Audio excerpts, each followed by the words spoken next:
دنیا کو قربانی سے کیا پیغام ملتا ہے؟ قربانی کیا چیز ہے؟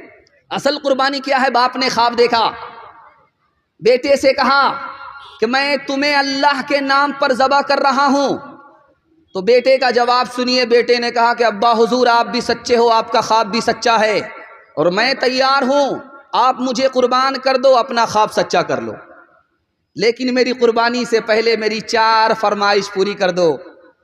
جب مجھے ذبح کرنا تو اس سے پہلے چاقو تیز کر لو، مجھے ذبح کرنا میرے ہاتھ پاؤں کو باندھ دینا، مجھے ذبح کرنا آنکھ پر پٹی باندھ لینا، مجھے ذبح کرنا تو میرا چہرہ آسمان کی طرف نہیں زمین کی طرف کر دینا، تاکہ سجدے کی حالت میں تیرا بیٹا قربان ہو جائے، اور جب میں قربان ہو جاؤں تو میرے کپڑے کو اتار کر کے میری ماں کے حوالے کر دینا، تاکہ اسے صبر ہو جائے کہ میرا بیٹا راہ خدا میں قربان ہو کر کامیاب ہو گیا۔ قربانی سے کیا پیغام ملتا ہے؟ پیغام یہ ہے کہ یہ جانور ہمارا غلام ہمارے نام پر قربان ہو گیا، ہم اللہ کے غلام، جس طرح یہ جانور ہمارے لیے قربان ہو گیا ہم خدا کے لیے قربان ہو جائیں۔ قربانی ہر سال ہوگی، مگر ہم قربان جمعہ میں اور رمضان میں ہوں گے، ہاتھ اٹھائیے انشاءاللہ۔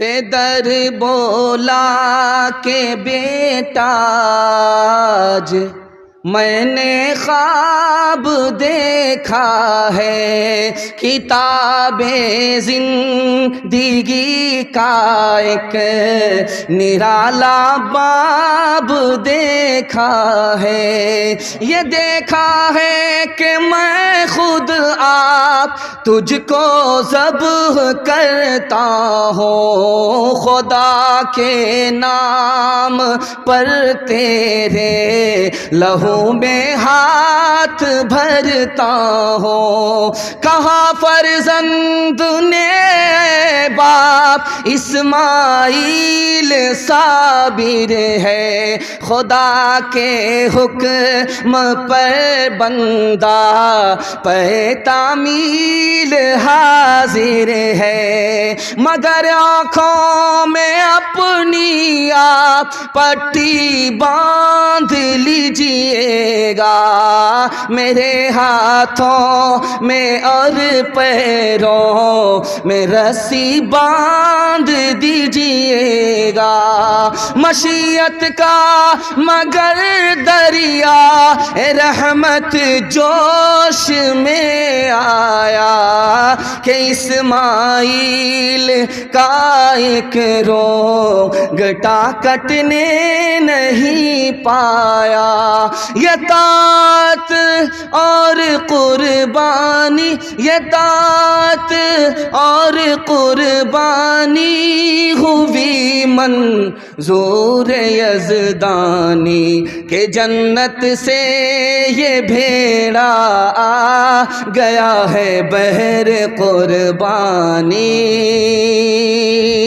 بہت اچھا جلسہ، 3 منٹ کا پیغام آپ کی خدمت میں لے کر کے آ رہا ہوں۔ ابراہیم علیہ السلام 5 امتحان سے گزر رہے ہیں، وہ 5 امتحان کیا ہے؟ 3 منٹ کا پیغام ہے، جوش کے ساتھ سننے کے لیے تیار ہیں؟ ہاتھ اٹھا دیجئے انشاءاللہ۔ بہت خوبصورت جلسہ، آپ آدھا تھکے ہوئے ہیں اور آدھا تازہ ہیں، لیکن دل سے دعا کرتا ہوں اللہ آپ کے ایمان کو تازہ رکھے۔ دھیان سے سنیے گا۔ پہلا امتحان، باپ نے کہا کہ بیٹا اگر اسلام نہیں چھوڑو گے گھر سے باہر نکال دیں گے۔ اس کے بعد دوسرا امتحان شروع ہوا، قوم نے کہا اگر ایمان نہیں چھوڑو گے تو آگ پر زندہ جلا دیں گے۔ تیسرا امتحان ہوا، بادشاہ نے کہا اگر اسلام نہیں چھوڑو گے تو ملک سے باہر نکال دیں گے۔ سب کے جواب میں حضرت ابراہیم نے کہا کہ میں اپنا وطن تو چھوڑ سکتا ہوں، میں اپنی جان تو دے سکتا ہوں، میں اپنا گھر تو چھوڑ سکتا ہوں، لیکن اسلام کا سودا نہیں کر سکتا، اسلام کو چھوڑ نہیں سکتا۔ اب دیکھیے امتحان، 35 سال کی عمر میں شادی ہوئی، 80 سال کی عمر میں بیٹا ہوا، 80 سال کی عمر میں بیٹا ہوا ہے، 35 سال کی عمر میں شادی ہے، دعا مانگ رہے بیٹا نہیں، 80 سال کی عمر میں بیٹا ہوا۔ جیسے ہی بیٹا پیدا ہوا اللہ کی طرف سے فرمان ہوا اس بیٹے کو جدا کرو،